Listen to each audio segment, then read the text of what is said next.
শরৎকাল মানেই দুর্গাপুজো, বাঙালিদের শ্রেষ্ঠ উৎসব। দুর্গাপুজো নিয়ে অনেক গল্পকথা প্রচলিত আছে। রয়েছে অনেক বাড়ির অলৌকিক কাহিনী, যেখানে দেবী মা নিজে এসে পুজো নিয়ে যান। আমরা আজ তেমনই এক সত্য ঘটনা শুনব, যেটি প্রায় 500 বছরেরও পুরনো।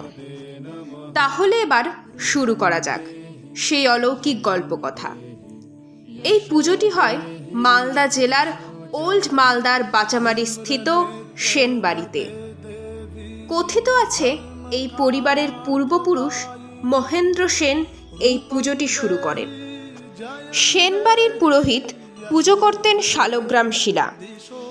তিনি শরতের এক সন্ধেবেলা মহানন্দার ঘাটে যান। দেখেন এক সুন্দরী রমণী তার 4 ছেলেমেয়ে নিয়ে নৌকা থেকে নামছেন। তখন পুরোহিত মশাই জিজ্ঞেস করেন, মা, তুই কোথায় যাবি? আমি সেন বাড়িতে যাব। তারপর পুরোহিত মশাই বাড়ি চলে আসেন।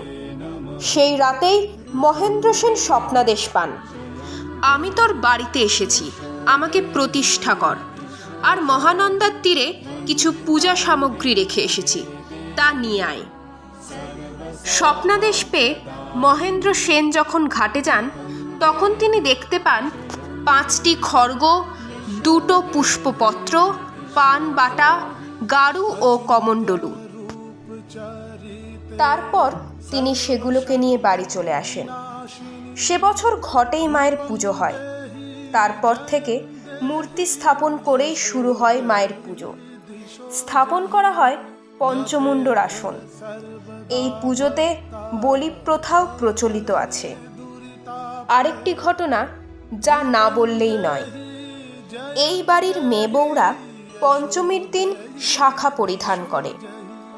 একজন শাখারি আগাগোড়ায় সধবা মহিলাদের শাখা পরিয়ে দিতেন। সকালে তিনি শাখা পরিয়ে দিয়ে সন্ধেয় বাড়ির কর্তার কাছ থেকে টাকা নিয়ে যেতেন।